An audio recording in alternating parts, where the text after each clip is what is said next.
All right, welcome to another episode of the Empowerment Perspective Podcast. I go by the name of Demiso Josie alongside. Spencer's here. How you doing, sir? I'm doing well. It's a wonderful Friday. It is a wonderful Friday, man. We just turning these podcasts out, man. We're all over the place. We're back in Pleasantville. Yes. And, back home once again. Back home once again. This is foreign land to me, but I feel like family and the people here. Adopt you. Honorary member of Pleasantville. Can you give me a loaner car with a driver so the 40-minute drive I can sleep in the back seat? Yeah, we're going to work on that. And put that in the budget. Yeah, we're going to work put on that in Absolutely. the budget. Last time we had on our podcast, we were talking about the state of education. I know we didn't hit all the topics, and we're going to have a part B to that as well. But I just want your general impressions about that particular podcast and the things that we were talking about. Oh, man, it was deep. It definitely was deep. So I think that as long as Harvey and Darlene is going to be involved in education, we still have a fighting chance. We have a puncher's chance, I'll say that. But, I mean, some changes definitely have to be made.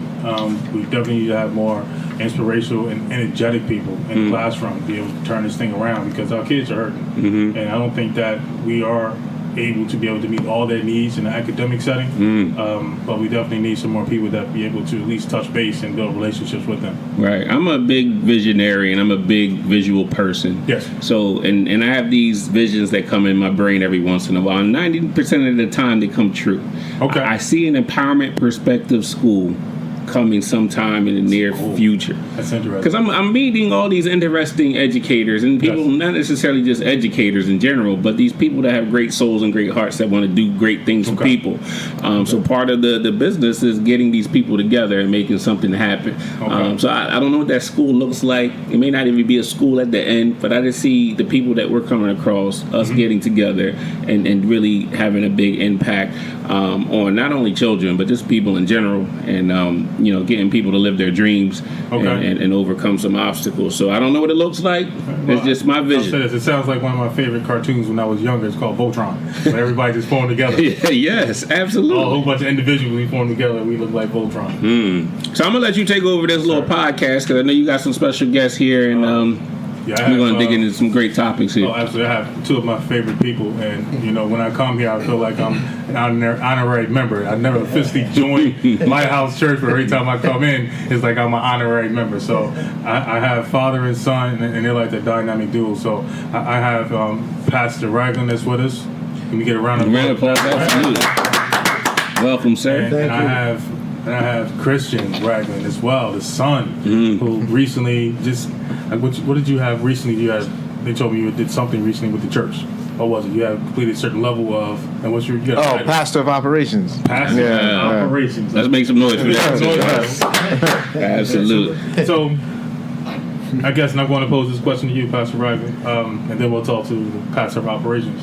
So, what is your why? Like when you go back to the day that you decided to, I want to say, take over a church and be a leader, be a shepherd. Tell us why. You could have done everything you want. You're a fly guy too, so why? That's a broad question, but I'm going to try to narrow down the answer. Okay. With saying that there is what we call a calling, and so I believe that the calling is on your life from birth. That by design, God has slated you to be a pastor or leader or visionary leader in Christendom or in the faith community. And so that's what happens.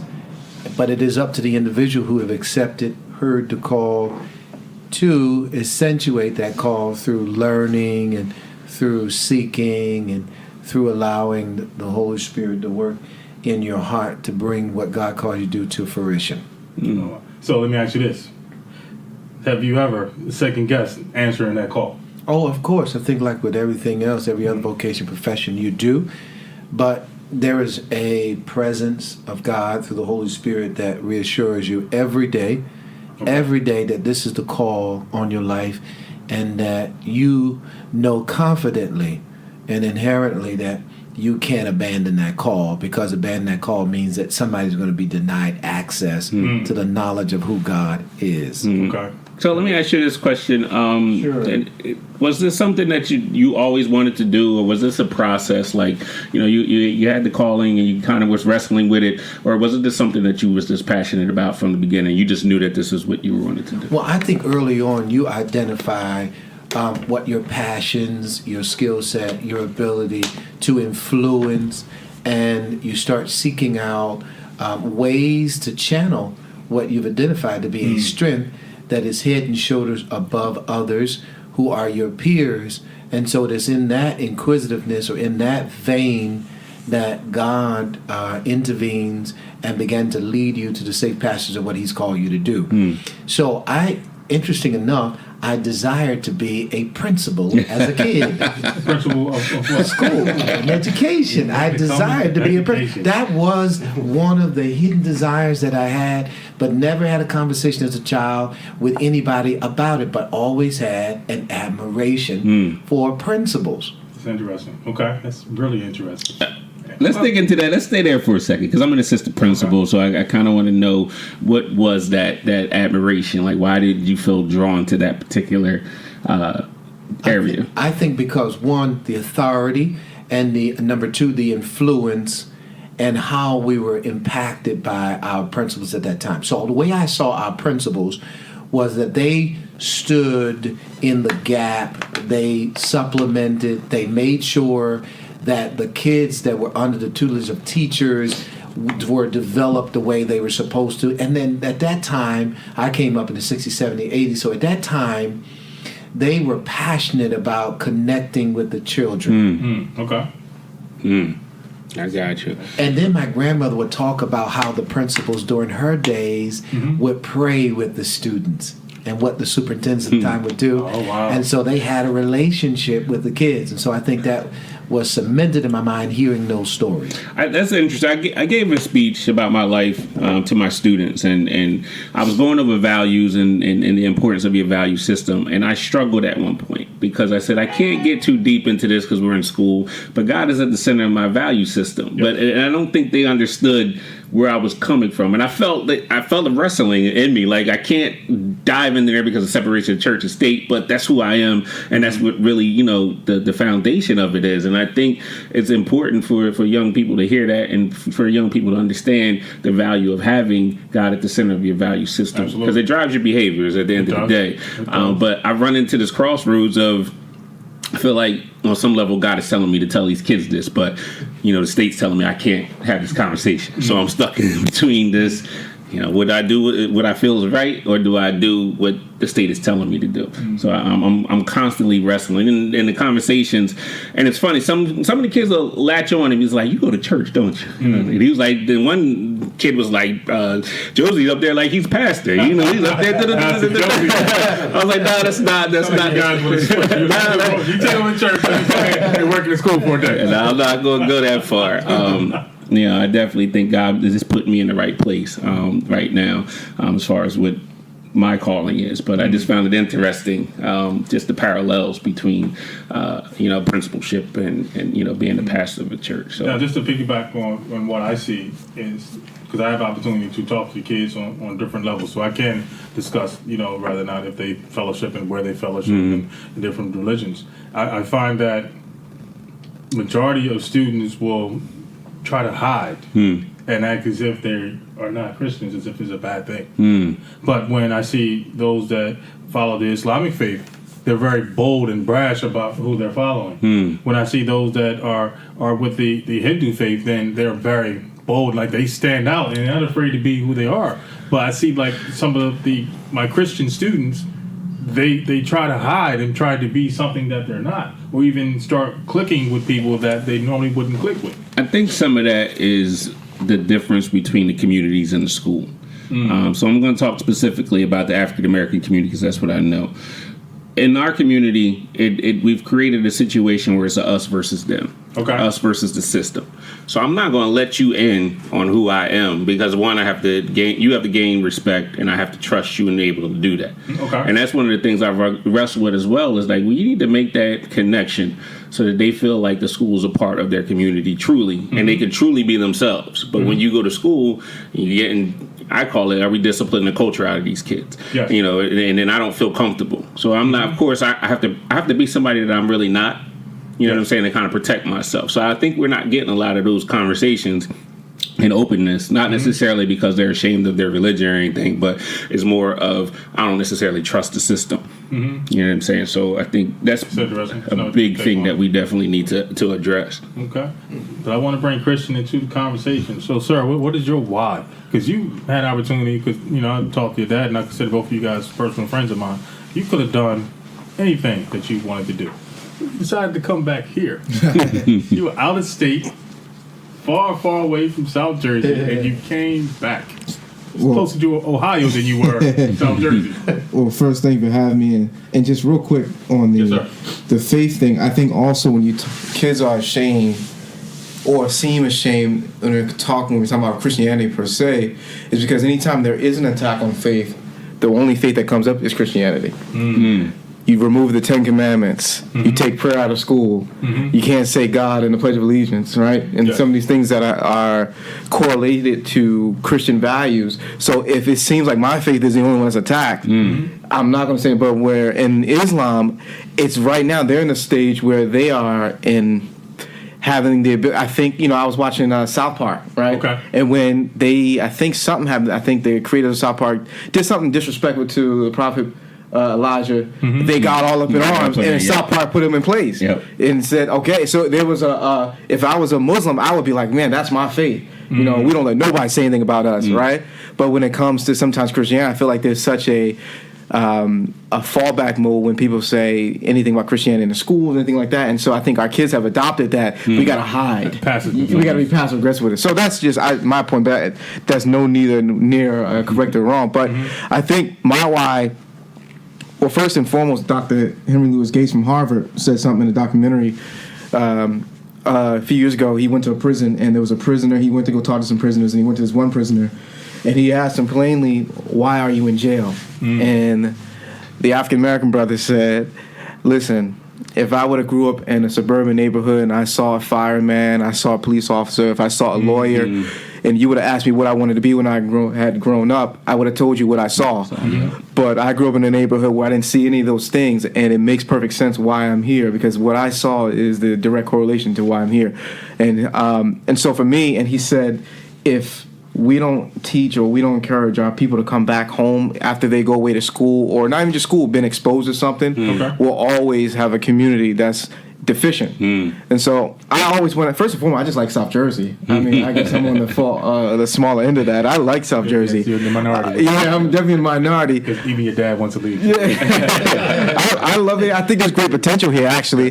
But I think also, from a ministry standpoint, I wanted to come back and help, because I kind of look at, and this may be controversial, but I like Ronald Reagan. Black Republic. Listen, no. I didn't say that. See, that's the problem with these podcasts. You didn't let me finish. I like Ronald Reagan's thought on being a great communicator. Okay. And why he was elected. Now, while everybody else was Ivy League guys that were running for president, here's a guy who's just an actor.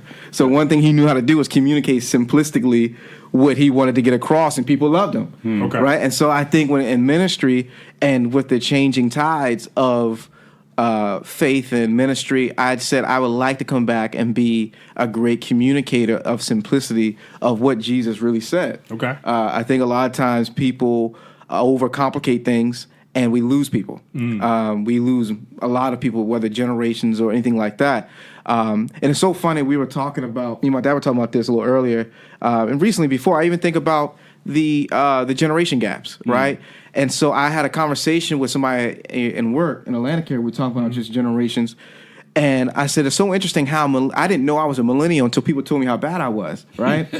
And I said, but the problem is, it's not that we're millennials and everybody says, oh, they're this, that, and the third. We're the generation that in 5th grade, they told us that we wasn't going to have no Social Security, wasn't going to have no pension, because by the time we get to that age, we ain't going to have nothing. So what I think happened was it sparked this ingenuity in us, and where you see entrepreneurs, right? Okay. Now you hear, so people get offended when they hear a 35-year-old say, I want to retire by 36 or 37. That's because we have no choice, because of what we were told in 5th and 6th grade. Right. There's not going to be nothing there. So I think you have a millennial population and a generation, was it Z that's coming behind us? Right. That's going to be worse. Yeah, that's gonna be. They have this mentality of I gotta be aggressive, right? And so to tie that back in, I kind of feel like I can communicate and draw all together. Okay. And so why I came back was I wanted to help in ministry. And the only ministry I knew was Lighthouse, and I said, how can I help and take these skill sets, these degrees that I have, and use them, to help our communities. And the greatest resource a community can have is a flourishing and efficient church or ministry. Oh, wow. Okay. So now the next question that I have for you guys, again, we try to make sure that we give you guys a platform, because this platform was really created to really highlight those that don't really get a highlight, to be able to honor those that are working in the community and doing things, and empowering them to continue to do things because we take notice in what they do. Now, here at Lighthouse Church, what are some of the programs that you guys have? And we'll get back to some other questions I have. What programs do you guys have currently? Well, we have men's empowerment, youth empowerment. We have women's empowerment. We have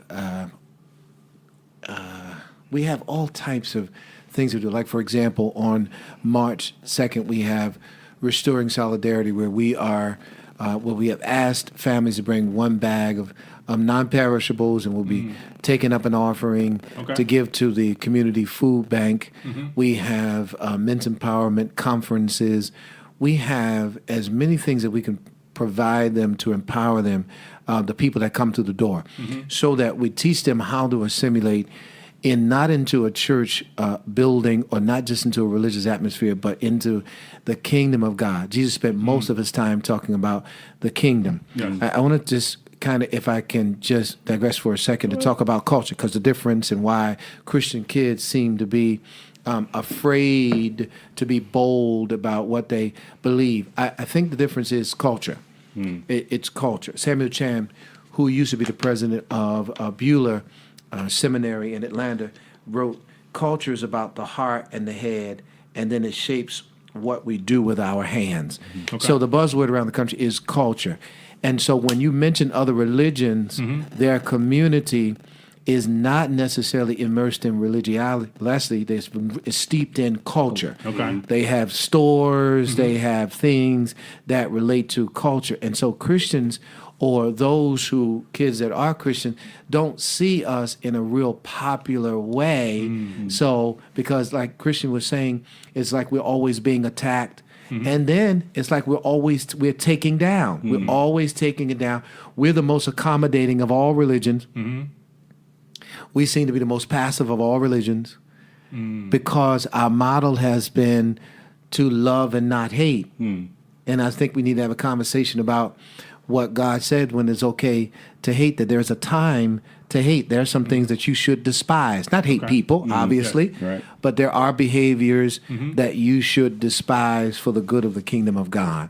And so in addition to the Sunday morning service, in addition to the Wednesday that we have, there is a plethora, there is a plurality of things that we do to empower people. The vision here is to articulate the unconditional love of God through education, through economic, through spiritual, and social empowerment. So we do everything we do is under those four categories: social, economic, educational, and spiritual. So we bring in as much as we can to empower the people, to meet them at their point of need. That's interesting. Okay. So this conversation about culture, and I guess we can even start talking about the finances. So what can we do? Because we're all about just talking about problems at times. Like, what can we do? So I'm a Christian man. So what can I actually do in order to get this message out that we need to spend more energy towards making sure that we have the culture of Christianity, and not just, preach the gospel all the time, but create a culture. So what can we do? If African American businesses are down 60% since 1960, we have to create multiple streams of income for the Christian community, so that we can do more things that that would afford us the opportunity to build things that are going to build the people wherein they are not taxed financially. Because that's where the challenge is that, and I am, because I'm very passionate about that, is not browbeating the people for money every Sunday above what they're capable of giving. but making sure that we are building things or doing things that are going to afford us the opportunity to bless the people or empower the people without asking for money. That's interesting. So just speaking back on the finance, and I know that in my averages may not be correct, but they say many times that a dollar that's spent, let's say like in a Jewish community, may go around at least once, twice, maybe 3 times before it leaves the community. So when we talk about the Christian culture and community, are we actually making sure that we're spending our money with those that believe as we believe?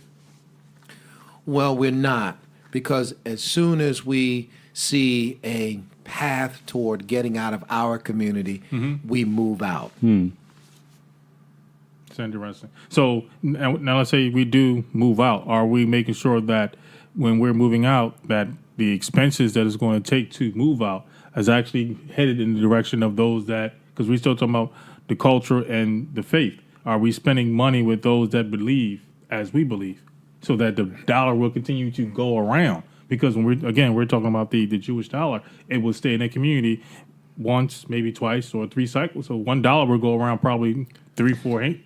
What do you think? I think part of the issue when we speak about a certain community, some of those communities have different resources than us. So those so let's just take some. We brought up the Jewish community. They might have companies that I have to go to for my livelihood. So let's just say, for example, they own an internet company. Everybody needs to have Wi-Fi. I have to pay. I'd rather pay somebody that's in my community because they have access to that. When we look at the African American community, we don't own those type of businesses. So we now in this game of I have to live, or do I do what I think is right? So I'm concerned with I want to feed the community and sustain the community, but you're not giving me the resources that I need to survive. So I have to go to X, Y, Z. And that's why I don't think you're seeing this money stay in the community, because now I have this decision to make. I got to eat. I got to feed my kids. Unfortunately, I got to pay Verizon. I got to pay these other people. I would love to be able to pay, the people that were in our communities, but we just don't have. You said 60% of the businesses are downgrading, and that's kind of the spirit of what this empowerment perspective thing is doing. Is trying to get you, the people in the communities, to understand that you can create something that's sustainable here, so that people can start spending their dollars in that community. But until we get to that level, I mean, there's where am I going to go? I got to eat. I got to go to the supermarket. I got to do these things. So my dollars are going to go elsewhere. Right. Because if 26% of what we earn yearly goes to a supermarket, and that supermarket is not in our town, that money circulating through that other absolutely, and none of that money is coming back to the community. So we have to build, while we're in this space of creating and encouraging entrepreneurs, we've got to make sure that they're creating businesses in our community. Absolutely. Sustainable businesses in our community. And we have to support. One of the things that proprietors are saying is that we're not supporting each other. We are not supporting each other. Because our prices are a tad bit higher than those outside the community, and we'd rather save 5 cents than to help that corner store stay alive. Yes. Absolutely. That's interesting. I mean, in my neighborhood, I try to spend my dollars in the neighborhood. I mean, but at the end of the day, it's only so many resources that are there. So I will support the local businesses. I will try to do things for them. But like I said, if I have to go get my big ticket items or whatever, the majority of my money is going to go outside of the community. And part of the problem, at least within my community, the people in it don't really think it's possible. You know what I mean? We talk about a why all the time. If the community doesn't have a why and don't know what the why is, don't know how important it is to keep your dollars in the community, they're not. Even if I'm intelligent enough to create a business, I'm gonna go over here and do it. You know what I'm saying? Because at the end of the day, it's about, we're in a capitalistic society, so you got a winner and a loser. At the end of the day, I got to win. My community ain't going to help me win, so I'm going to go ahead and make it over there. So, I mean, there's a whole educational process that needs to take place, but it all starts to me with that why and that reason. So I think we should compile the list of things that we know that we need so that we don't continue to go outside of our community seeking out those things that we don't have in our community. So one of the things I teach is alchemism. So an alchemist, all right, is one who believes you can take what you have to produce what you need. Yes. So we get to the table and we compile a list of things that we need for the next 10 to 15 years. Yes. And we raise kids. We raise kids to be able to provide that. So Okay. when they go off to school, they know exactly what they're going off to school and what the end goal is. And the end goal is not be able to pay for a big 90-inch television. It is to be able to come back to the community and meet the community at the point of their need. So now here's my next question is speaking to about the kids, because I'm really passionate about kids and youth development. So why do you think kids go to church? Kids, by and large, are in church because of their parents. That's the only reason. Yes. Until they can make a conscious decision to accept Christ into their life and that they can live the life that their parents live. But if the parents don't model a holistic view of who Christ is, they only look at it as a religion. And religion is just a means to an end. So we try to teach beyond that relationship, that Christ is interested in every facet, every tier, every rung of our lives. So let me ask this, because going back to what we were talking about with kids being passive, do you think part of the reason that they're being passive because they're not truly believing in why they go to church on Sunday? Yeah, and they don't see how advantageous it is to retain the Word of God. If they could make a connection with the counsel of God's Word with success in their adult lives, then they would value the Christian community. Okay, so everything now is coming full circle, because now we're talking about the values being centered the same way you said earlier, was that your values were centered pretty much on faith. And now we have kids, and we had just identified that most of the kids are not connected to a value system, and this is why they may be passive, and this is why they may not truly be fully invested. I want to say have skin in the game, because they don't have a why. I mean, yeah, the why. And I think the way to get to kids is to understand that first and foremost, you need to have a why. Yes. You know, don't even discuss what that why is. But we're dealing with kids on a daily basis who have no rhyme or reason why they wake up in the morning, why they go to school, because somebody's telling me I have to go to school. But until we get them to understand that you have to have a why and that's going to motivate you and make you make the right decisions, I don't even know if we can have the in-depth conversation about the importance of church, because they're not going to hear it because they don't understand that why, that definition of that why. So, you know, I think the work that we're doing on the school level, and, you know, Kareem, I hear you say it all the time, and, you know, you hear me say it all the time, like, what's your why? What's your why? Like, we're drilling it in their head, you know, what's your why? Because at some point, and I'll just, you know, my own personal thing is, there was times in my life, and there's still times in my life where I'll try to go out there and just live life the way that I think it is, and it's always messy. Yes. Until I re-ground myself back into the Word and into God, and I was like, all right, now my relationship with my wife is better. You know, my kids are happy. There's a happiness, there's a calmness in it. But then when I step outside of that, then it's chaos. Yes, it's chaos. But in order to get kids into that zone, I think they just need to have a reason of why they do anything. And they don't even know. They get in fights and stuff. They don't know why they're fighting. You know what I mean? I remember we're talking about very fundamental. Yes, absolutely. Why were you fighting? I'm not sure why we were fighting. Well, you know, I think that why, when he talks about why, then the word that comes into my mind that's very popular in the faith community is purpose. Yes. Is purpose. Absolutely. Is purpose. Yes. One very profound person said, if you don't know your purpose, abuse is inevitable. Absolutely. So, and we are abusing ourselves because we don't know our purpose. And so the question begs, what is purpose? Purpose is the original intent of a thing. Absolutely. So whatever the original intent of God is that what we need to be articulating to our kids, that it is not about religion more than it's about understanding your purpose. Yes. Understanding, identifying your purpose, and when you identify, here's what's going to benefit you. When you identify your purpose, you can go anywhere on this globe and be valued because you value your purpose. Yes. So go ahead. I just gave a speech today, and part of it is identifying your gift. And to me, it's the same thing. And I said, everyone's born with a gift. God has given you a gift. Absolutely. Right now they're young. You need to be on that path of discovering what that gift is. They were like, well, how do I know what that gift is? And I said, God's going to tell you, because I didn't say God because we were in school, but I said, you're going to find out, because that thing is going to be so easy to you that it comes second nature. Absolutely. To you. You don't have to think about it. It doesn't feel uncomfortable. And I told him, I fought my gift for so long. I worked for ABC, ESPN, and people were like, why you leave that all the time? I said, because it didn't feel right.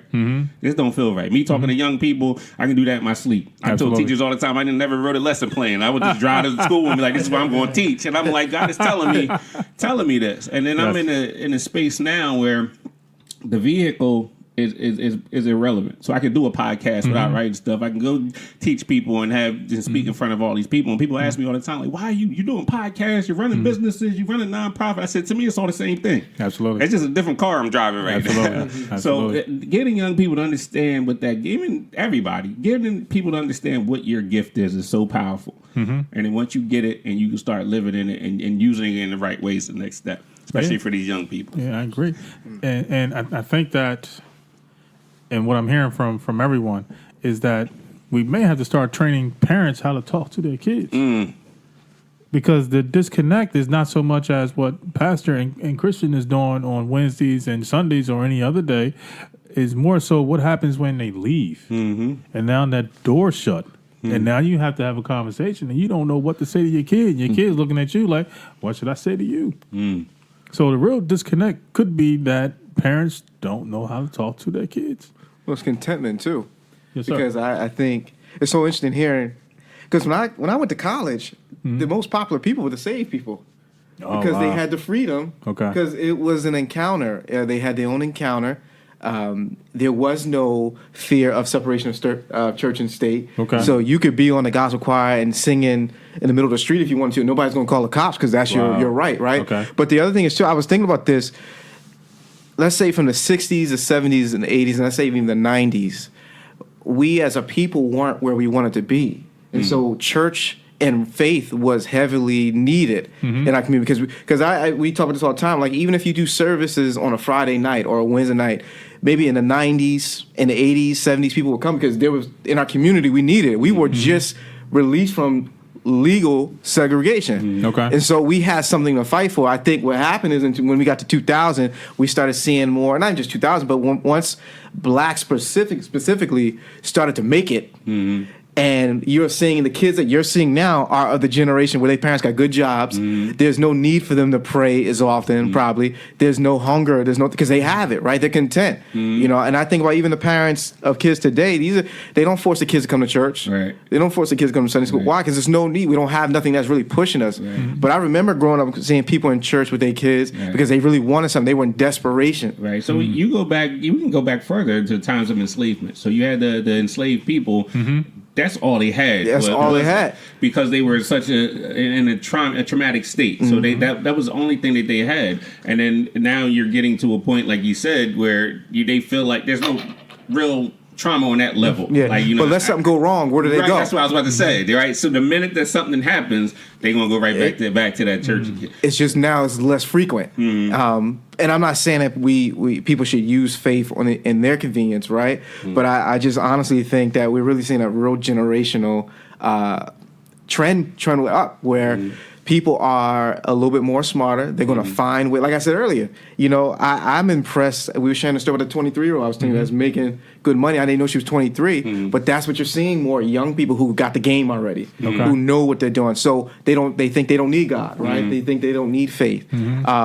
And so I think that's what you're contending with. But I wanted to bring that up. When I was in college, I felt like that was a place for me personally where I felt like, wow, I'm really developing my own relationship with Christ, and I'm doing it around people who look like me, sound like me. They're athletes, they're D1 scholarship football players, basketball players. You have people, all types of people, but the one thing we all had in common is we all was working on our personal relationship with Christ, and we were doing it with boldness because there was no fear of anybody saying that's wrong. Right. I'm gonna get a little personal here because I go to New Covenant Church out in Turnersville, and Pastor Robbins, I talk to him quite frequently, and I told him, I said, I'm in this space here where I feel like God is telling me to do all these wonderful things, and I don't go to church as often as I can because, you know, either I'm writing a paper, I'm getting my doctorate too, so I'm doing all these things, and, you know, doing the podcast and doing the nonprofit things, and I felt like, you know, and at the same time, I feel like God is telling me to go to, you know, come to church and to do those things. So I'm struggling personally of one, you know, doing what I feel that God is telling me to do, and doing what, you know, the church is telling me to do, but then the added pressure on top of it is I'm a husband, I'm a father. I got to take care of the house and things of that nature. And I kind of look at it as, you know, I'm not doing anything wrong. I'm out there living as close to the word as I think I can get to. But if I have this burning desire to do these things and to reach these people, on some hand, I feel a little guilty that I'm not there every Sunday and out there worshiping every Sunday. So I guess talk about how to strike that balance between what you feel God is calling you to do versus, you know, what the church is asking you to do. Well, I think you have to find a balance in how you prioritize. You know, how you what's more important to you. Now, as a pastor, I've been pastor almost 20 years, been preaching almost 30 years, okay? And so the narrative of my life is that God's carried me for 32 years, all right? So I'm always looking for help, always looking for foot soldiers, always looking for people that will support. And while we're in this very, very difficult season of getting people to buy into the vision of ministry and fellowship and constant or consistent fellowship, and it's difficult to get men sometimes, you know, get men to see that their presence is important, because there are boys that are being brought by their parents that need to see the model of who they are actually trying to become. So I would say, while you are busy and doing all the things that you are doing, that to pray about getting there on Sunday or whatever day that your assembly meets, because it's important to see it. So now let me say this. So now, having raised kids, been married almost 30 years, and so trying to encapsulate everything I know and what I want to say in this podcast is very difficult. But exacerbated by the fact that Kareem bought subs with meat on, and I don't eat meat, and so I may be a little hungry too. So, but this is important. This is very, very important, and for you to hear this is that my wife often says to me, or have said one time that really was impactful. She said, "Kevin, do the men know how important it is for them to show up at church?" And I said, I tell them all the time that it's important. It's very important for men to show up. David Blankenhorn wrote a book called Fatherless America, and he said the absence of men is a psychological disinvestment. So whenever men don't show up, it's in actuality it's a disinvestment, because a child is looking for the after. They're in the before, but they're looking for the after. They're looking to learn how it is that we cope, how do we find resolve, how do we stay in the center of what we're being taught. So Solomon says, he says 28 and 27, he says, where there's no vision, where there's no redemptive revelation, the people perish. They forfeit their opportunity to be what they've been summoned, beseeched, and called, anointed to be. So when you don't show up, you don't show up. So this brings me to the discussion that we had the other day when you came in my office, and you said that I'll let you speak on it because it's something that you want to do. So you might as well go ahead and put it out there for the 5 listeners that we do have. Go ahead and put it out there what it is that you want to do. I don't know what you're referring to. Okay, you want to do a retreat. Oh yeah. So go ahead and put it out there. Again, I'm a visionary, and every once in a while, it comes when I'm driving. So I'm having these conversations with people, and they talk about either their son did this, or their son did that, or this. I need you to help this young boy, and then I'm looking at fathers, and some of it's coming from fathers and men, and I was just like, something's just telling me to do this father son retreat thing. So I went in the office and talked to Kareem about it, and was like, I said, I just feel like I'm being called to put this thing together. I literally had like 5 conversations with random people, about something around that topic, and I was like, I said, we got to do something. I said, I don't know what it looks like. I don't know how we're going to get this thing done, but I just feel like taking some of these young men out of this neighborhood or out of the neighborhood that they're in. You in? Doing something completely different. Of course. Okay. We're hiking, we're fishing, doing something. I'm not hiking. Yeah, you're doing something different. I'll watch everything. I'm a security guard. I'll watch everything. And having and you know, there's workshops and things of that Yes. nature that's going to go down. But then I reflected back to when I was a kid. Like, my family never ever thought about going on vacation. We never had any money. Glassboro was it. That was the world. Like, there was nothing else outside of Glassboro. So then when I got older, my brother, he travels all over the world, and he had the opportunity. He took me to Greece. And I came back, I was like, why do I live in America? Like, I just don't understand it. Like, these beautiful structures and everything that are up there. And I said, the wildest thing is, you know, we didn't even think outside of you know, Glassboro. You know, and I didn't want that for my kids. Uh-huh. So I was like, how many kids really have that experience of, like, you know, there's a bigger world out there, but they just think that this is it. Like, Pleasantville is it. Like, Egg Harbor Township, this is it. Yes. And It's the center of the universe. You take the globe, you can't even see it on the globe. Like, you have the tiny dot. So then that's where the spirit of it. And I started thinking, I was like, I got to be able to expose these kids and take them, you know, somewhere and just have that father-son conversation, you know, the men conversation, understanding what a role of a man should be.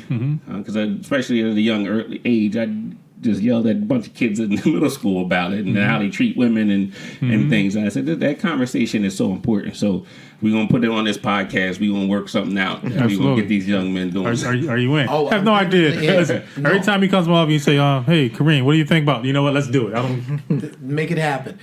2 weeks ago we did a men's conference, and the theme is manhood, brotherhood, and fatherhood. So we did that, manhood, brotherhood, and fatherhood. Okay. And I corralled 6 other pastors from the area. I said, this is something we need to do. And so we did it Friday night, had a wonderful attendance, and then Saturday we did a breakfast, and we talked about manhood, fatherhood, and brotherhood. And the men were so stimulated by it, they want a part 2 to this because they don't, many of them don't understand fatherhood. Certainly don't understand manhood. And so brotherhood is something that follows when you understand fatherhood and manhood. You can't have brotherhood, which means we don't really have a good, healthy camaraderie with our men in church because many of the men that come don't understand manhood. Yes. And they're struggling with fatherhood. So how can I love you? How can I embrace you? How can I value you when I really don't understand the value of who I am as a man? Wow. And as a matter of fact, truth be told, I wouldn't be here if my wife didn't nag me to be here. Yes, absolutely. Yeah. Wow. So it sounds like we need definitely have another discussion on it. I think we can make it happen. And that's interesting because it all just really seems to be falling into place. So there's a reason for everything. It is. There's a reason why we met. There's a reason why I went in that office that day. I had that conversation. There's a reason for these things. And I just, hope our listeners understand that, what we're trying to do here and, they find a space to jump on board with some of these things. There's absolutely. There's room for you. We just want to do great things for not just our local communities, but, one of my idols is Eric Thomas, the hip hop speaker.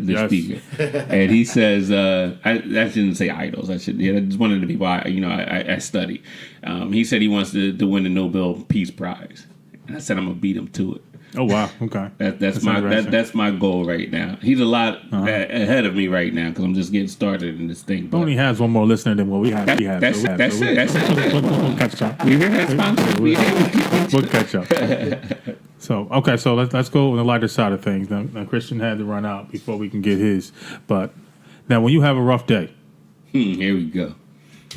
What is it that pastor's listening to? What's in your playlist? Who are you listening to? Well, you know what? Interesting enough, I've never been a music person. Like, never really been. He just had somebody who just said, "Get in the car, read books." Okay, right. I know, but here recently, I've been listening to Daryl Coley, who has recently passed. Okay, but I was never a music person. I was a person who always ran the streets. Okay. I ran so much that my grandmother gave me inshore at 15 years old.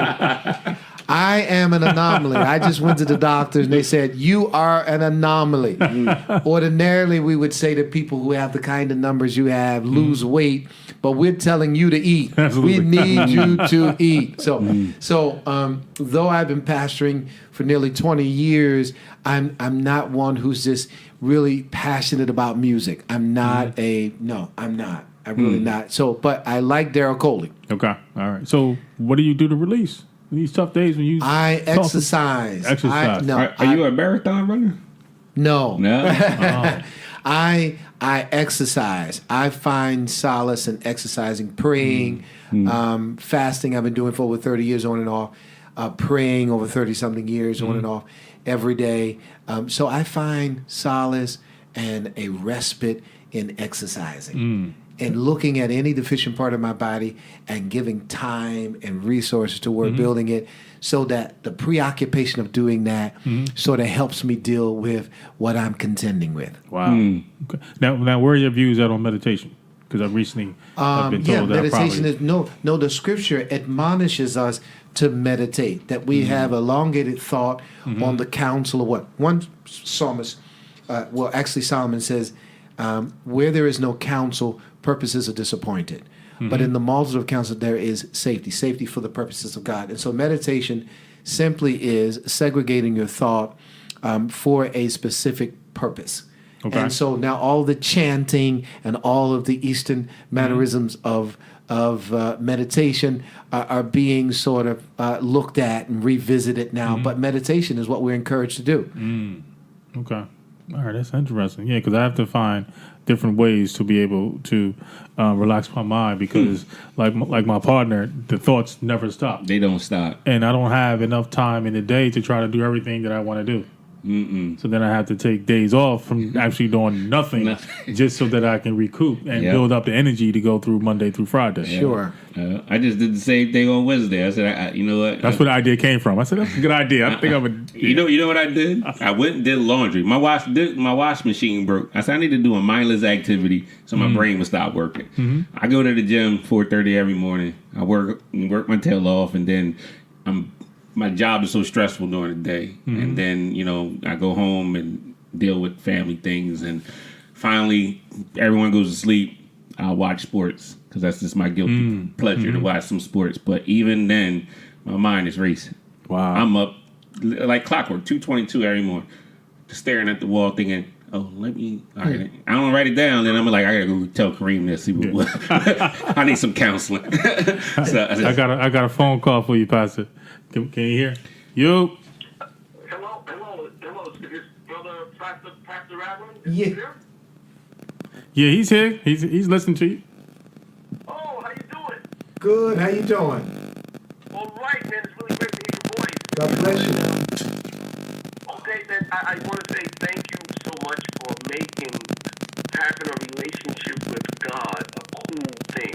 You're the first pastor that put coolness in the relationship with God together. And I passed that on to other people, and they thought that was the coolest thing they ever heard. Can you talk regular, please? Hey, man, we miss you. Yeah. We miss you. We know who you are. Listen, you did so much pontificating, I didn't know who you was, man. Listen, that was wonderful pontification, but talk to me. How you doing, man? How you been? Everything is good, man. Everything is good. I have a question for you.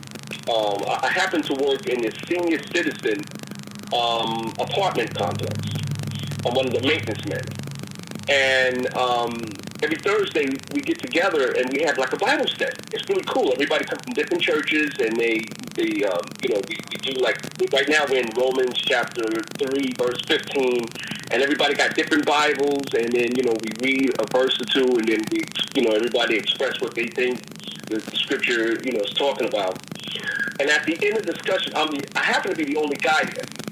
It's all senior citizens. And the number one thing they ask me is, and I hope you can give me an answer because... Can you get to the question, sir? Okay. One thing they actually ask me is, why aren't they able to get a man? You talking about the people in the Bible study? Yes. This is a senior building? Okay, so now, you... there's about 15 of them, never been married, no children. Wait a minute. So... asking me, I gave them the wrong answer. I told him that, marriage was kind of for men to marry women. The Bible was said, it said it's a good thing for a man to have a wife. He never said about a woman to have a husband. And that's all I gave him. So, all right, so wait. So what you want me, you're asking Pastor to answer the question why women in the senior citizens building don't have a husband? Or why they can't find a husband? I want to know how can they get a husband? Do they pray for it? That was the question. Why get married? And the average age is 67? Yeah. So what you're saying is that they're in a senior citizens home, and they question why they can't find a man? Exactly. Their peers are dead.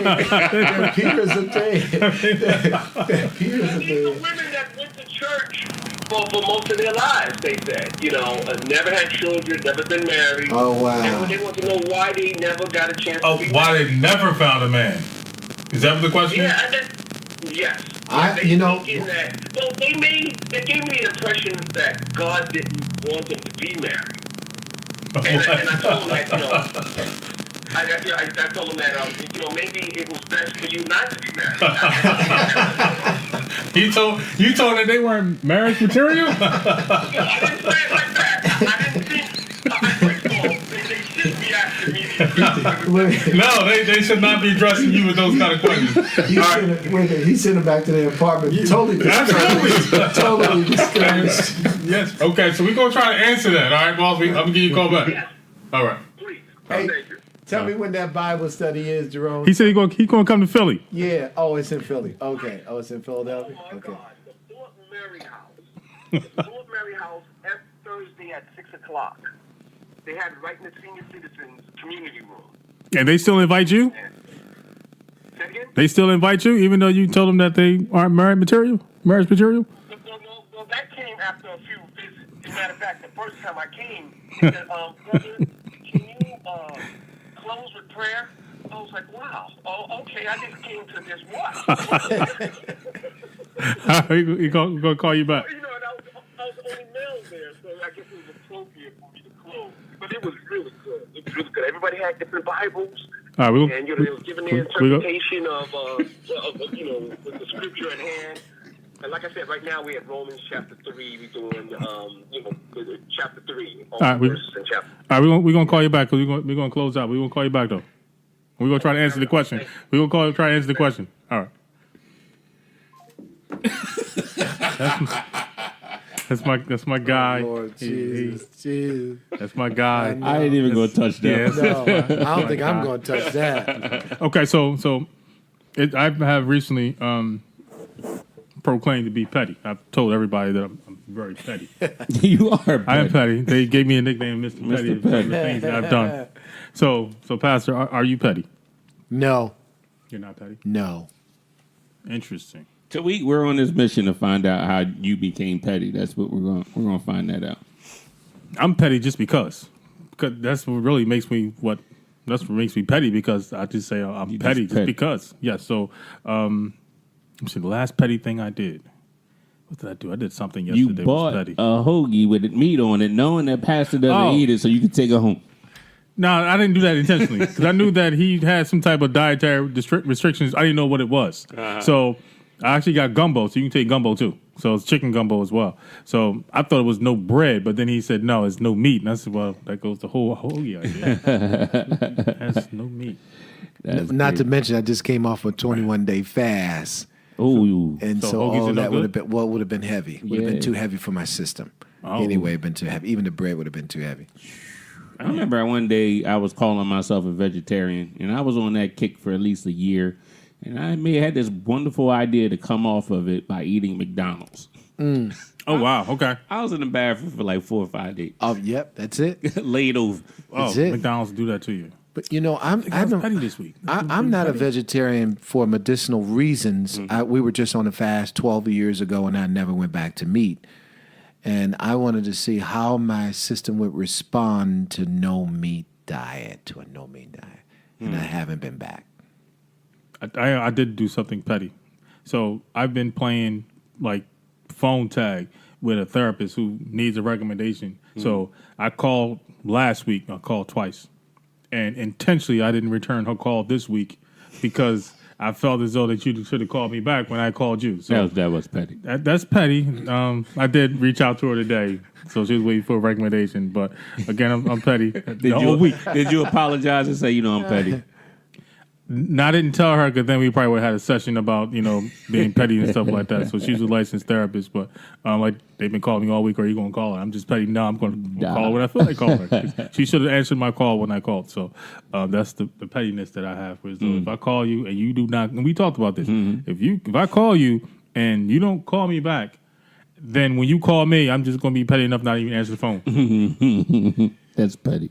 I'm glad you told me. I'm petty. glad you told me. I'm glad you warned me. petty. I'm glad you warned me. That is awesome. So we're going to get ready to wrap this one up. Yes. Any last words of wisdom, advice to anybody or anything to our listeners? I'll start with you, Pastor. Let's have the conversation. Let's work at it. Let's identify the things that we're in need of in our community, so our communities don't come behind in anything. Let's continue to incorporate people in this conversation that's going to add to our knowledge and add to our ability to execute those things that will empower the people who are certainly in need of empowerment. Well, I'll say, like I say every week, parents, you have to talk and communicate with your kids. It's so important. It becomes almost life and death when you can't have an honest conversation with your kids because they want to talk. They're just not comfortable and feel comfortable with you being able to listen. So today's lesson, based off our conversation, is about recognizing what your gift is. I truly believe that everyone has a gift inside of them, that God has put something in them to serve a purpose. I mean, we were built with all these molecules and all these intricate parts. We're here for a specific reason. So our duty is to figure out what that reason is and to use it for the benefit not only of yourself, but the benefit everyone else that around you and who you come in contact with. So once you find your gift, it becomes easy to live life, and you'll find your purpose, and you'll feel one with everything, and it's a little less stressful. A lot of you are probably having jobs right now and doing things that are just uncomfortable for you. And my question to you is, why do you continue to do this if this is not your calling and it's not what your gift is? Absolutely. So your objective at this point is to figure that out, what your gift is, and start using it for the positive. So on behalf of everyone here on the Empowerment Perspective podcast, stay empowered. Yes.